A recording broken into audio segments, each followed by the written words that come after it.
Without further ado, I think let's begin with our first session, first paper.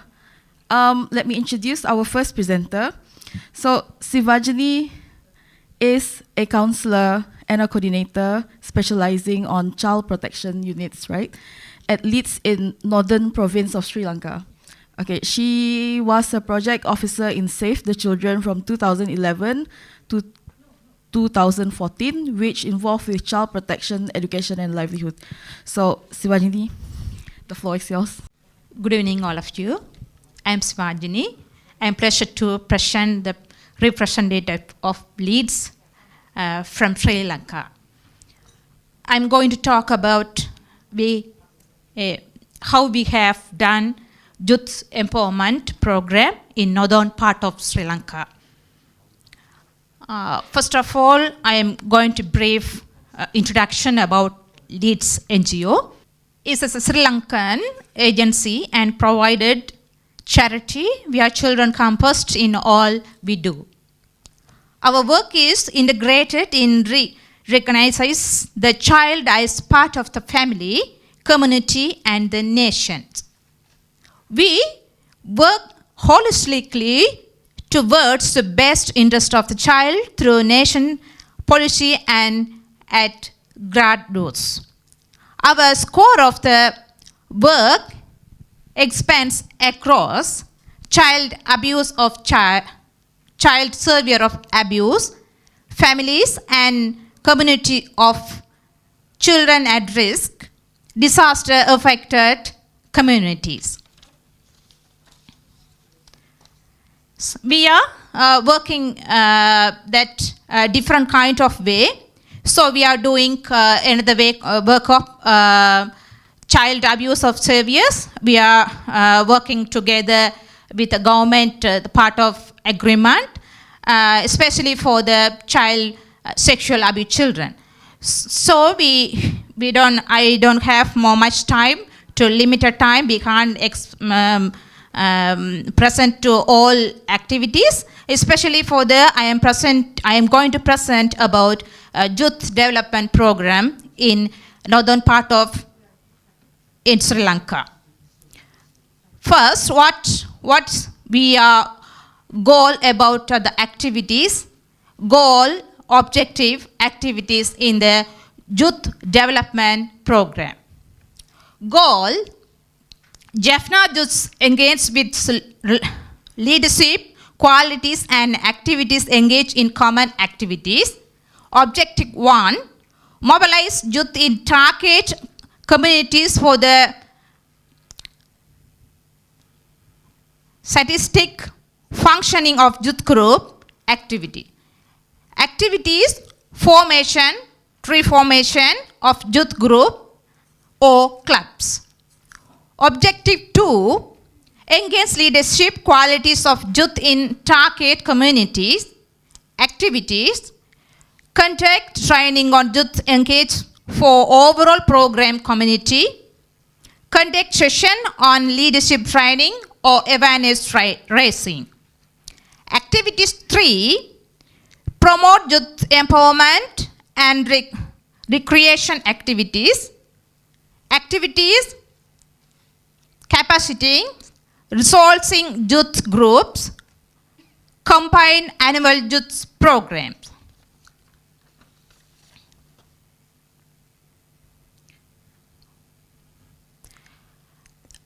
Contextual analysis. Sri Lanka entered a conflict in 2009, around 30 years conflict. Now we are facing an economic crisis.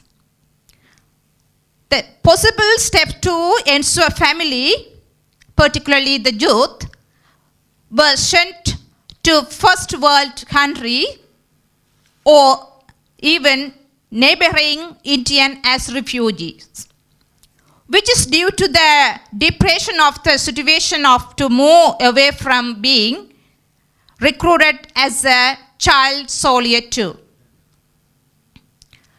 The youth who were left behind had a sense of hopelessness through the conflict ended in 2009 due to limitation in job opportunities and not having a source of regular income. A targeted area is we already done work in 5 DS division areas. Inclusive communities building. The project was designed in conclusion with the Leeds and Jaffna Mission resources networking and partner building on the formation in an exciting youth initiative. The goal of the project was to engage the youth in Jaffna with leadership qualities and engage them in common activities by providing the youth with leadership training, skill development, and also facilities for the recreation too. Youth Club in village of Kovil Kudirappu, Mailankadu, Puttur East, Kovitkulam, and Nirveli, we have a target and a total of 160 youth, 60 male and 46 females.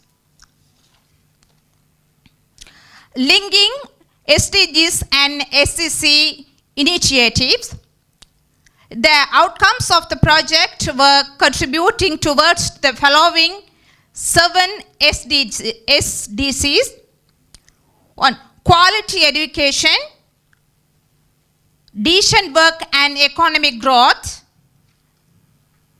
reduce inequalities, peace, justice and strong institutions, good health and well-being, gender equality, and partnership for the goals. And our achievement,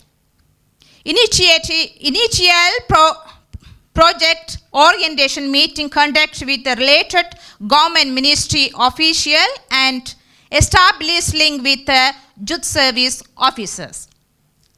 Formal approval to carry out community youth work received from the systematic interventions and support and mobilizing the community youth. Leadership training conducted for 5 youth clubs with a total participation of 129 youths. Youth clubs provided with sports and recreational items to engage social integration among each other and the wider community.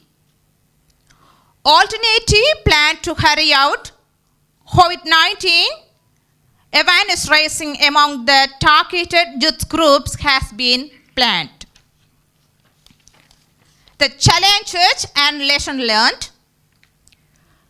Due to the shortage of fuel and the uncertain situation of the external environment field, visitors were limited and planned project activities were postponed. As a result, this affected the initial plan set out by the project them. However, with the support of the youth leadership group, regular youth club session continued to be conducted at village level. Through the engagement of relevant government officials, through orientation meetings and during youth club training session, as well as the formal approval received from the divisional secretariat and NGO coordinator level, the support of the stakeholders has increased. This is beneficial for the future project activities as well. Due to the economic crisis, it has been a challenge to increase youth clubs membership, as many are more interested in searching for work to sustain for family due to the lack of sustainable. Thank you for your kindly attention. All right, so I guess it was such an interesting case study coming from Sri Lanka, from a post-crisis community who are going through another sort of like crisis right now. So I think it's a good lesson to learn among all of us here. Okay, so I would like to introduce our very next presenter. I don't think she needs much more introduction, but I'm going to introduce her too. So we have Zoel Ng here. So she has 18 years of experience in the field of youth and community empowerment.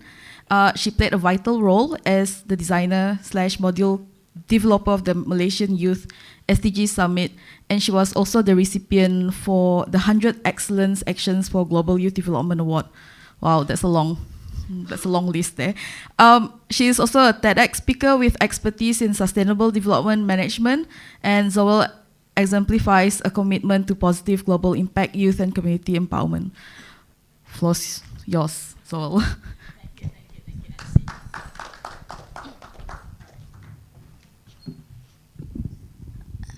Thank you very much, MC. I'll be sharing some of the experience. I started my life in youth development in NGO. And 2016, I joined the state government.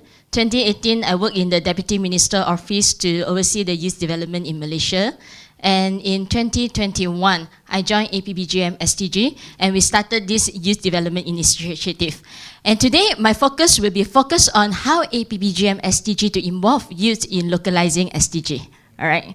So in a glance, we are 2 years old baby. Talking about the youth development in APBGM, we are 2 years old, but up to now we are working with 200 organizations, and with my colleague James and also Dr. Dennison, we are in 115 parliaments, as you know. So we work with a lot of think tank and university and connect the youth with local community. This morning, you see a young dynamic guy doing the MC. His name is Phyllis. He's 21 years old. He joined APBGM in our first youth development program in 2021 as a volunteer. Do you think that he has a lot of potential and did a wonderful job? Can we give him a clap? Because I'm very proud of him. He is actually the person behind the scenes together with Hirza that put up this conference. And besides that, later during the welcoming dinner, we have Pentara, also our youth SDG agent, will be setting up the cultural dance and also our traditional Malaysia traditional games and some booth to welcome you. So this is how we engage with youth, get youth to engage in our work. All right. So in a glance, maybe I provide some information about Malaysia youth as a whole. So in Malaysia, we have a lot of youth organizations. We have about 9,400 registered youth organizations under ROY. When we talk about ROY, registration of youth, they should be under 30 years old and below. We started, we previously were 40 years old, but in last few years, we have amended our policy and become 30 years old. And I know that a lot of organizations still struggling because it's not easy to get those who are below 30 years old to lead if the organization is very big. All right, but we are growing, and usually the youth organization can divide to politics, social, economy, and technology related. And talking about APBGM model, we started with a simple program. It's called Youth SDG Summit. And at that time, we were thinking, hey, because it's during MCO in Malaysia. So let me start with this one. Then we were doing during MCO. MCO is meaning that during the COVID, we cannot go out. So Dr. Dennison said, Zoel, do something. Okay, I say, do what? All right. Then we started with the summit. And you know, during that time we use Zoom. With Dato network, we can easily get, Dato is there, you're very long. We're talking about how we started our youth development work. Thank you, Dato. All right. And at that time with Dato network, we can actually easily to do a summit with ASEAN level or global level. We can get some friends from different countries and join the summit. But after discussing with the team, and we think, hey, don't Malaysia have something to showcase to the world? And then we lock we do Malaysia. Youth Malaysian Summit, because we believe Malaysian youth has something to showcase to the world. And we started in Zoom with very, very small budget, maybe a few hundred ringgit. And then we have 900 participants registered across the global. We have about 100 plus volunteers join the Zoom summit. And slowly, at that time, we still have two categories. We say youth who are below 30 years old and youth worker, we are above 30 years old. But in the second year, we think that, hey, we can actually look to those who are below 30 years old. We believe that there are some genes that we deserve to discover, and we lock it. And now our summit, all the presenters are below 30 years old, and they did wonderful job. So from the summit, we started in 2021, and we think, hey, summit is only 1 day program. It's like touch and go, tak cukup lah. And then we think better we do another program to do it 1 year. So we have the Youth SDG agent. And later on we think, hey, we have the experience, we have the data. It's time to do some reflection. And we started our research. Okay, so this is the 2021, we are online. 2022, we are offline. And very thankful, you can see Miss Karima here. She's always supportive since the day one. And also our minister is joining. And 2023, in the Youth Summit also, you can see the cheerful faces. So this is how we are features and being recognized, and this is the SDG agent. So we are collaborate with 10 organizations, including WWF, our youth wing, etc. Okay, so this is some of the programs, SDG agents, our partners, and this is how the youth being mobilized and engaged in our development. Some of them are doing solution projects. So we documented our research and finding, published in journal and Parliament journal and different journals. And we also involved in the international, we conducted the Young ASEAN Voices 1 and 2 to submit our view to the C4UN. And also this is in New York when I was in HRPF in New York. All right, then we joined the roundtable discussion. We have youth participated in the South Korea last year, 2022.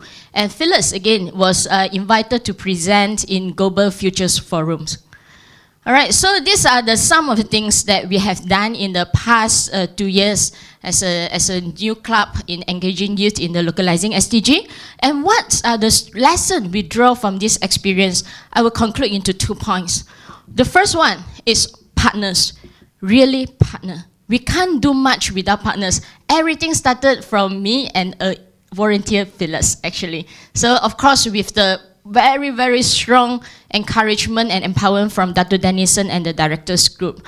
But without partners, we can't do that much. I would say that 90% of our participants, speakers, volunteers are those I do not know. So how we get them? We get the partners to involve, and the partners ask, hey, what should I do? I say very simple. We give you the poster, we give you the registration link. You help to share in your network. That's all. Really, that's all? Yes, that's all. Because they are so influential in their different network.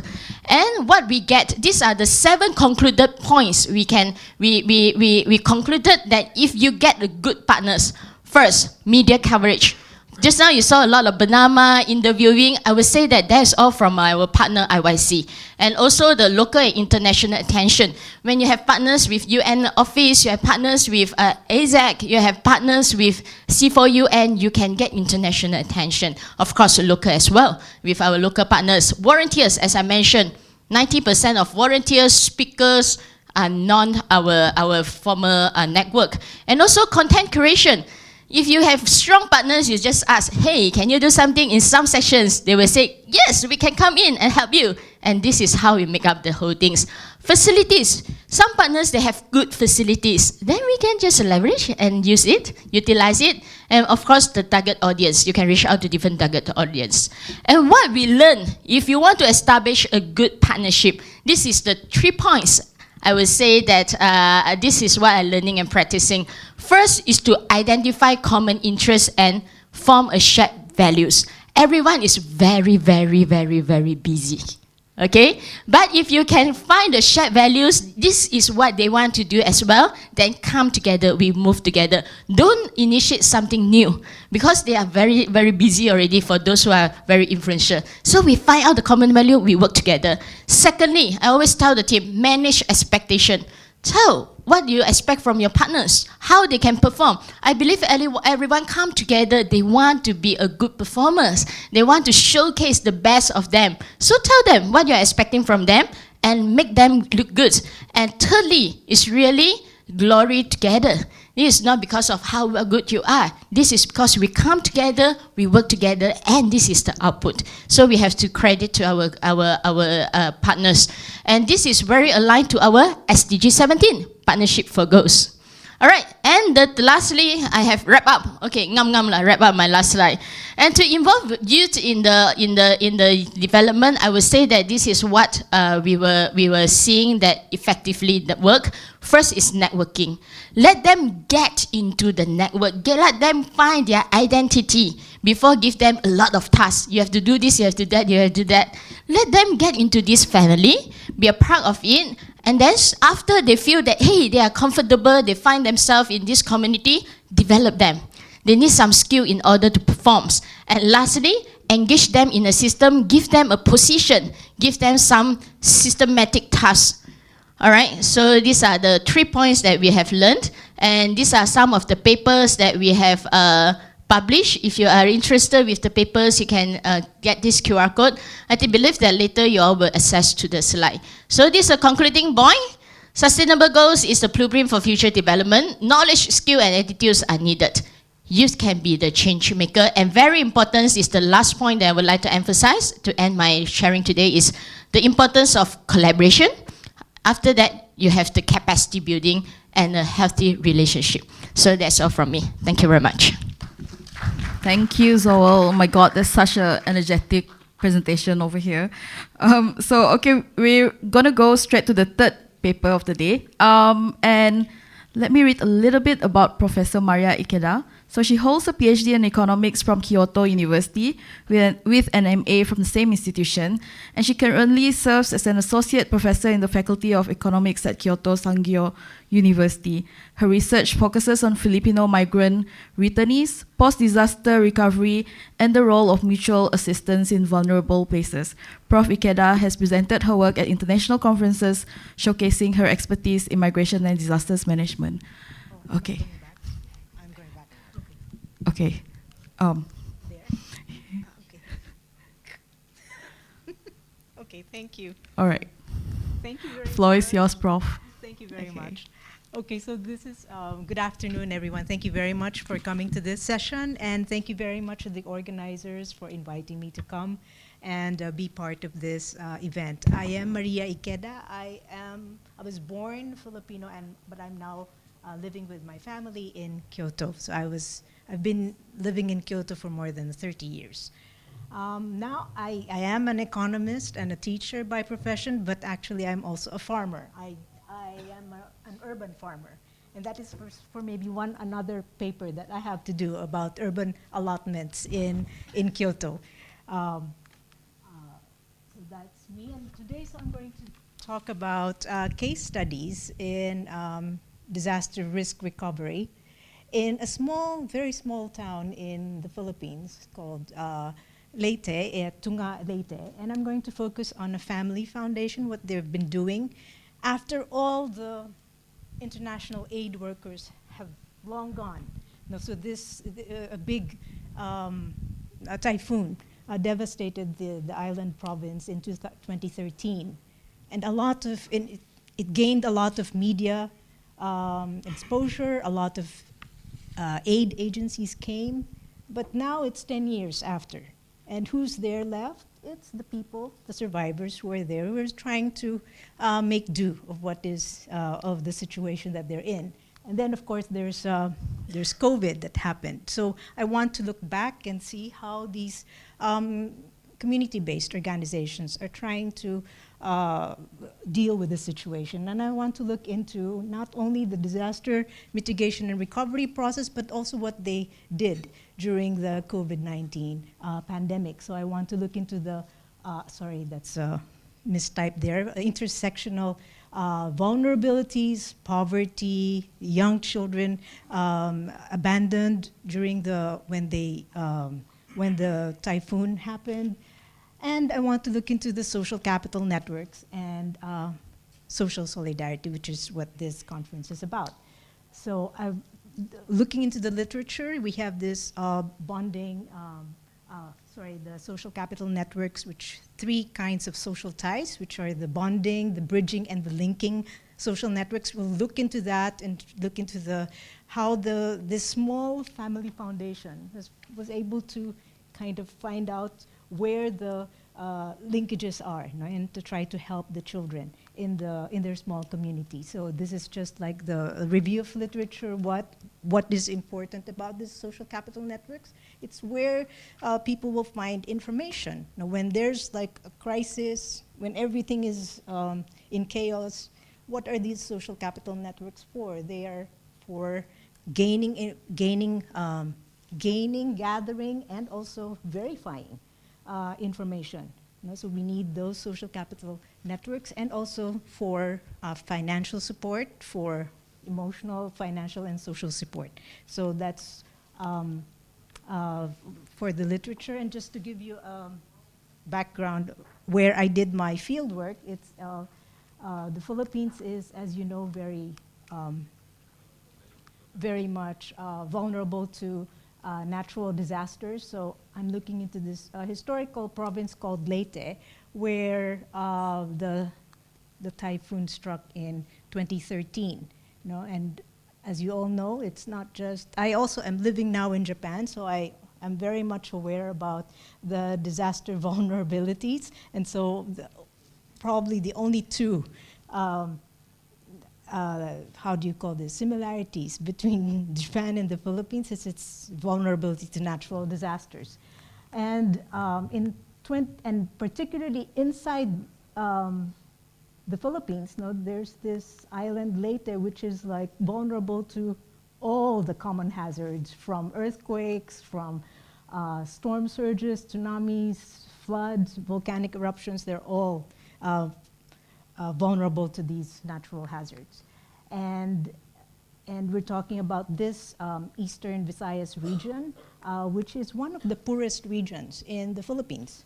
And when the super Category 5 typhoon happened in 2013, it devastated a lot of the whole island, actually. And unfortunately, also killed more than 7,000 people. And it's the top 10 natural disasters in the Philippines, in terms of number of casualties, is actually that typhoon, which happened in 2013.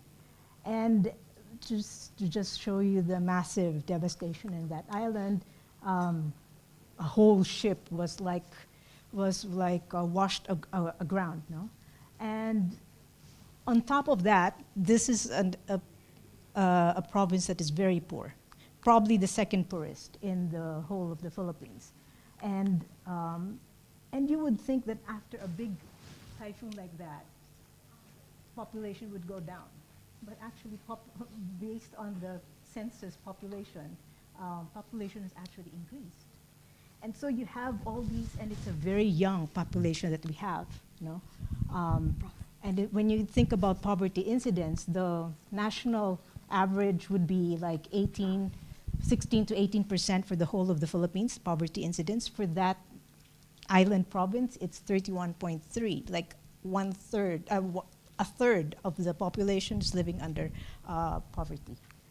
And when we think about the cross-section of the poverty in the Philippines, you would actually see that aside from the fisher folks, the farmers, the 3rd largest group that is vulnerable to poverty is actually the children. And the youth are also among the people who are vulnerable groups to poverty. So just to give you a background. And when you think about when a huge disaster happens, children are displaced, and they are part of the people. There are those who actually get negative impacts. No? And the United Nations have published a report just last year, October last year. And I think, oh my God, I only have 3 more minutes. Okay, so Philippines ranked first in the number of children that are displaced in the almost like 9 million people. 9 million children are displaced during disasters in the span of 2016 to 2021, which does not even cover the 2013 super typhoon. So I looked into this nonprofit family foundation with supporting the young children. And I looked, the way I did my fieldwork was using the appreciative inquiry. So trying to find out what is it that they're doing that is working. You know? And I saw that building the trust and getting the commitment of the parents, the teachers, who would recommend the most urgent cases to the foundation, and to get these children inside the foundation and take care of them, and to make them commit. You know, make the parents and the teachers and the children themselves commit to the program of FPVI. So what they do is, so just to, don't have much time, so the people behind the foundation, they're actually migrants who went back to this small town to rebuild, help rebuild, no?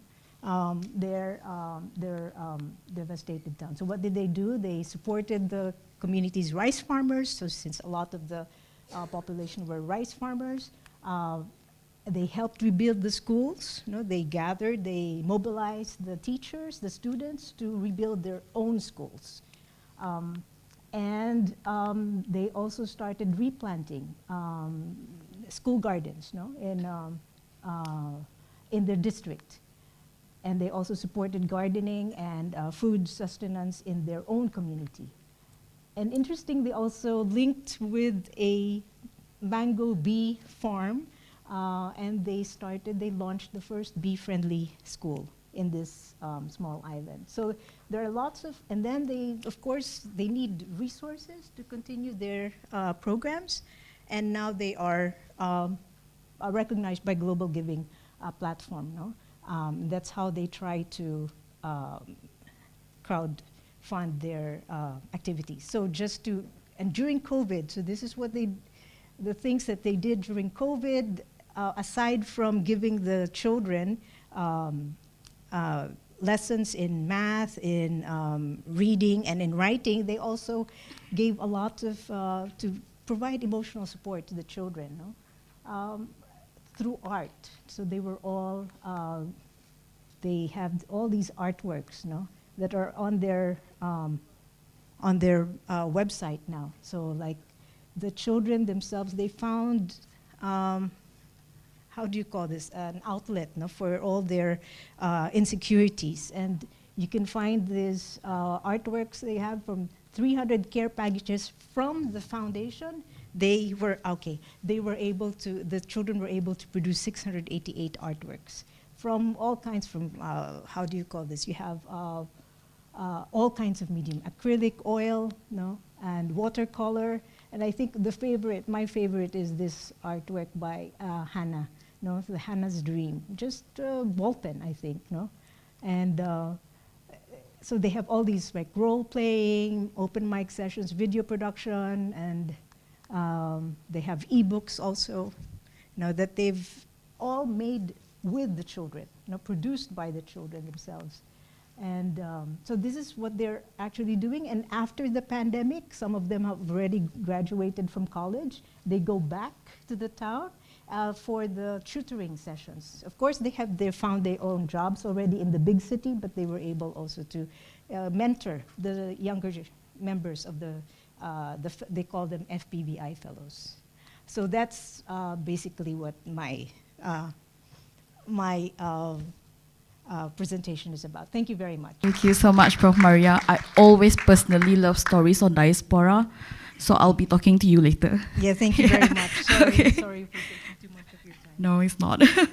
All right, so from arts, now we're going into STEM. So the next presenter would be Muhammad Ali Tariq. So he is a senior lecturer in the Department of Finance of Faculty of Business and Economics at University Malaya, Malaysia. He is the founder of International Joint Intellectual Property Laboratory at Malaysia Japan International Institute of Technology of the University of Technology, Malaysia. That's long. He is also an advisor to Youth Hub, a global youth-led organization dedicated to tech education, wellness, gender equality, social innovation, entrepreneurship, and community development. We welcome you. Yeah, okay. Thank you, Ms. Melissa, for the introduction. I didn't know that 100 words will be so long. Okay. Thank you, and good afternoon, everyone. I'm Tarek. I will be representing Youth Hub as an advisor to the Youth Hub group. And it actually, I feel proud because I saw my daughter's picture in one of Joel's slide. She attended the SDG Agent 2023. So it feels good that someone is there to carry on when I will not be here. Okay. Yeah. Thank you for putting up her picture over there. Okay, so what I will be talking about is the school coder program that we have introduced here in Malaysia. Okay, our NGO is not a Malaysian NGO, but it's a global one. So we have our operation in Bangladesh. We have in so we are working in Bangladesh. We also registered in Malaysia and also in Nepal. We have about 3,000 youth volunteers, and our minimum education level for the members is the SPM equivalent of the education level, or in the subcontinent it's mostly the higher school certificates. Okay, and then we work together, Mr. Pavel. So he is the founder of the Youth Hub, where I am advising. So what actually made us to bring this case study is a small part of what we are doing here in different schools in Malaysia. So we actually went to 50 schools for creating awareness on the coding to the school students, especially the primary school, as well as the educators also. But here we will be presenting only 6 what we have learned from the 6 schools that we have gone to. Okay, so the world is moving toward digitalization, and it is forecasted that one of the top jobs that will be controlling the world, the employment opportunities will be in IT, especially in data analytics, computer engineering, computer scientists. So they will be they will be at the top of the most preferable for the job seekers. Okay, so what we thought, we have seen, like especially in the Malaysian education blueprint, that the inclination towards the STEM education among the youths in Malaysia is being declining. And at the same time, and a lot of as it says that in the education blueprint, that 1 in 5 Malaysian students do not complete secondary education. So if they really drop out of the school, so they need to have the employability skills within themselves, so that they have some economical and financial impact on the society. So, and at least they have some the ability to work in somewhere. So with that thought, we thought that what can we approach to different schools to incept or to introduce what we call the school coder program. So this school coder program is designed to create awareness about the programming, and like basic programming like Scratch, C++, or for the kids, like we targeted the Scratch programming, so which is very fun to do, and kids actually will love it because they create some animation using the Scratch, and they actually get inclined toward the towards those computer programming and coding. Because back in our days, whenever we, still now, so whenever we are thinking of coding or learning a language, so we think it must be very difficult to do. But with so many patches, so many packages, so it is not that difficult as we thought. So with that thinking, so we thought of introducing this school coder program in the different schools, targeting the primary students. Okay, so the reasons is like our target is to build an inclusive community. So how it can be done, like with this school coder program, the participation of women and girls might increase in the STEM education. Secondly, we thought that it may promote diversity and in the STEM education as well. Okay, and it definitely will increase the critical thinking skills and problem solving skills as well, because we have seen the outcomes and through the demonstration of the workshop that we have conducted in the schools. And lastly, it will foster the creativity and innovation. Actually, Malaysia's one of the target is what the government aspires to be a technology or a technology innovator, not a technology adapter in 5-6 years as soon as possible. So that's why if we can build technology sound based students, so we actually will be able to have some impact on the development of the Malaysia as well. Then like this is what actually we were very think that should all children learn coding or just aspiring programmers. That is what actually our first thought was, should we teach this to all the kids or not? But when we went to the school, we saw their enthusiasm, we ran the program, then we saw that no, it is not only the aspiring students, instead all the students or all the participants in that school, they wanted to learn more. So, and we incepted this school coder program in 2019, and after that the COVID struck. So, but we are hoping that we may continue this program from this year onward. So, because what we are planning to do now, that was the first time that we went to those schools. Now we want to go back to those schools again and to see the changes in the learning process, whether they have or the school have really adopted those like ideas that we have promoted to them or not. These are the 6 schools that we visited: SMK Warisan Putri, SMK Complex KLIA, Serembanjaya, then SMK Putri, SMK Sri Pagi, and SMK Dato Shahruddin. So these are the 6 schools that we have included in this case study that we have submitted for the conference. But we actually visited near to about 50 schools in also in Sabah and Sarawak. So we hope to continue visiting them again. Okay, and our objective was we have these objectives, but our main target is whether our objectives matches the stage SDG goals or not. So we definitely have seen, like, if we are able to promote equity, so definitely we are targeting or trying to moving towards the SDG 10. Digital literacy goes to the quality education.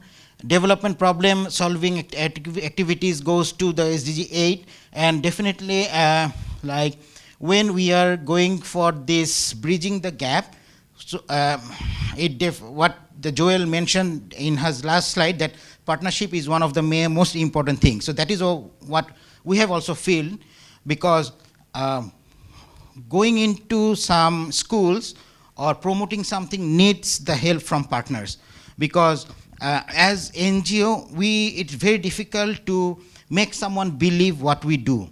But when someone reliable like partners or your contacts promote you, that definitely will help us to move much faster than what we anticipate for. Okay. And then I try to make it shorter because we have limited time. What impact that we have found that their digital literacy has increased a bit, because that workshop were 3-day workshop each. So they went through. I will show you the flow of the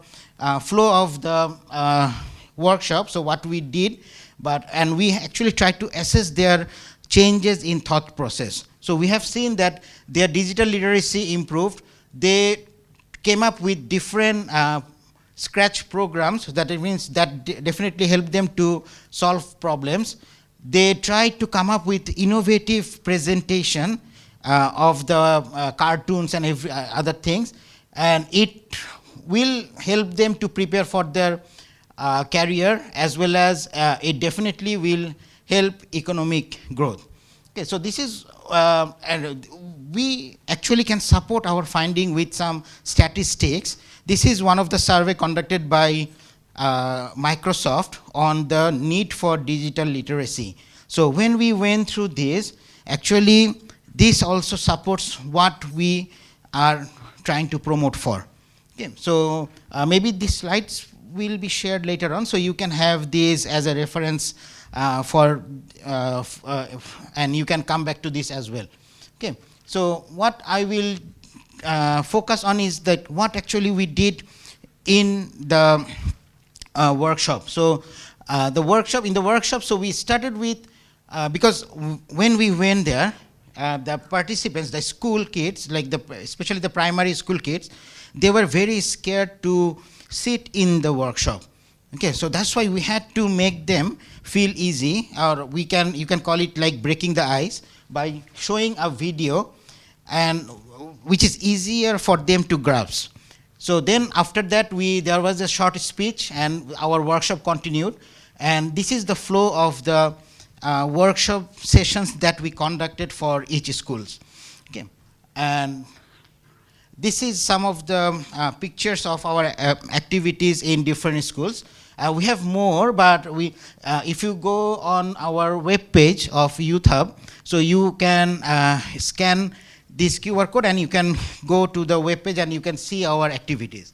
Okay, so this was about my case study, what we did, and this is who we are.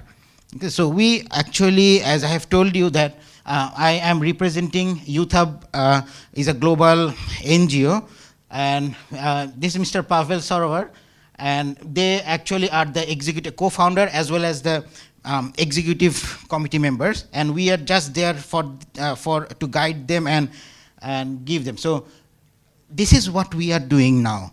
Part of what we are doing, it's like a community development program, but part of this is actually promoting the awareness on the periods that the women have, especially in the subcontinent country. Because in Bangladesh, in India, this period is considered as one of the taboo. No one shares, no one, the girls, they are scared of disclosing that they were not aware how to keep themselves during that time. So that's why what we did, during the COVID-19, the government declared the lockdown suddenly. All the shops were closed, and there were no pharmacies open for the girls to buy the sanitary pads. So they were shocked, because they were shocked and they could not disclose to anyone. So somehow, a few of our members who were also the girls, so they expressed that feeling to some of us. And what we did, we immediately opened a hotline number for us that they can easily contact us through that number. And what we did, we purchased, because some of our members have the pharmacies and contacts with the suppliers, so we collected the sanitary pads and we distributed those for free, whoever has contacted through the WhatsApp number. So we continued that for about 6 months or so during the whole lockdown in Bangladesh. So this is one of the things. Number two, what we are promoting now, this is the father. Actually, the girls are scared of, not scared, actually shy of discussing about this time with the parents, especially the father. But they discuss with the mother, but fathers also do not know much about how to behave and how to deal with the daughter during this time period. Okay, so that's why we have came up with this publication. This is actually targeting the father, for the father. So we have it in Bengali now, and soon we are translating this in English as well. And then we will hope to distribute among different communities. And these are some of the activities that our NGO does, mostly in the education, and we are planning now that VR and AR for education. And actually we had a booth during SDG Agent, so we are working on that right at the moment. Okay, that's all. So we hope, so there was a small video, maybe you can scan the QR code because my time is up, so, and then go through. Okay, thank you very much. Thank you so much, Doctor. It's always fresh to see that coding is no longer a boring subject. Okay, so yeah. Okay, so we're gonna have our last presenter for the day. I would like to introduce Professor Dinesh Chahal. Yes. I'm working with the youth since last 25 years in India and abroad. So this is just a crux of my work, how we are engaging the youths in different activities, or how we can engage the youth for these type of activities through how we can achieve these target of SDG, right? So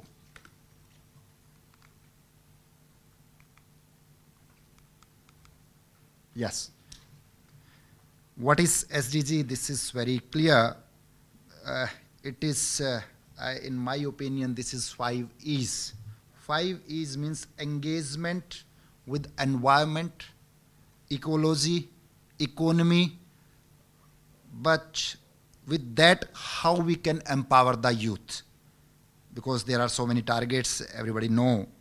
And the main thing, if we sustain, only then we can develop. And for that, we not need only hands to signature by the government, by the policy makers on the policies, but we need hands to join to meet the targets or to meet the, you can say, these initiatives.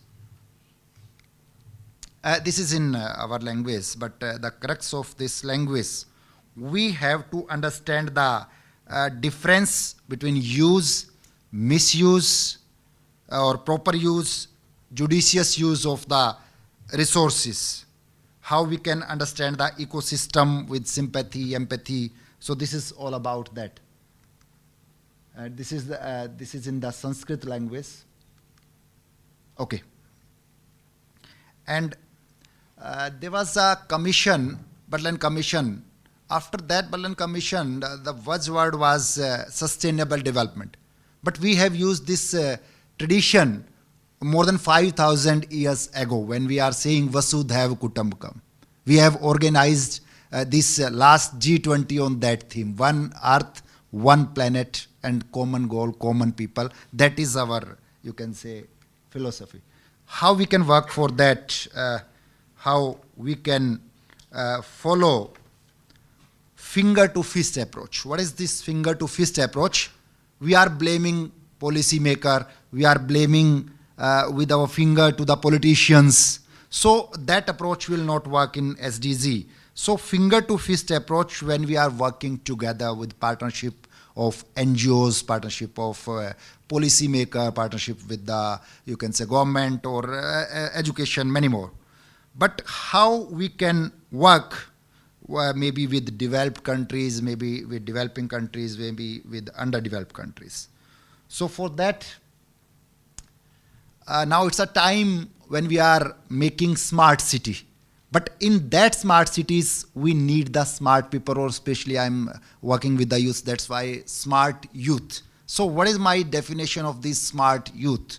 One, those who are sensitive towards the nation, towards the nature, and those who are motivated, and those who are, you can say, love for all, and those who will be responsible and be truthful, especially for the nature. And with that, yes, learn from the leader.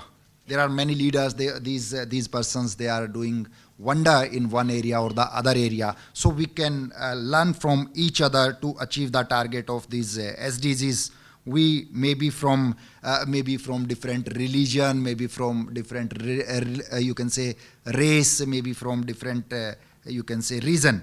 But our reason, you can say our reason must be the same, how we can achieve the target of SDG with the partnership, with the inclusiveness, how we can reach to the target. So this is the way for a leader, how we can learn from each other. First, know the way. And go the way means follow that way. And if we are doing good, then we can guide the other, that is show the way. And this is 5 I's approach, for especially for the youth. First, inspiration. Then, what is our intention? Third, invention. Fourth, implementation. And when we will follow these 4 I's, ultimately we can see the impact on our society, impact on our, you can say, throughout the globe. And work, this is very important. Sometimes we are educating the people, educating the youth for the SDG. No, education with SDG, that is the very important, you can say, right. Work for the best. What is the best? B means better, how we can work for the betterment of all. E means how we can work for the environmental sustainability and how we can protect our society or its welfare. And last is T, work for the target. That targets are our, you can say, SDG targets. And how it will happen? When we will work for the 5 P's. One is planet, people, you know, prosperity, partnership, peace.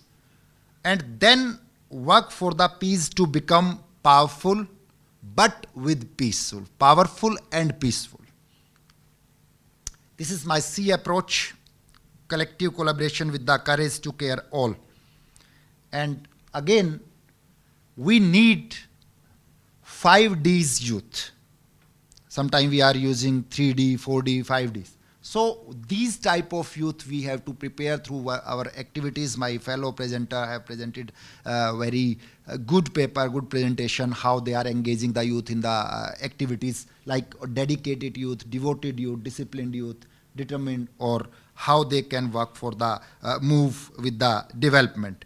And with that, we have to follow the ABC approach. What is ABC approach?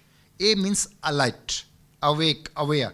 And B means not blaming one another. These are the developed country, these are developing country, like we are blaming government, we are blaming the policy.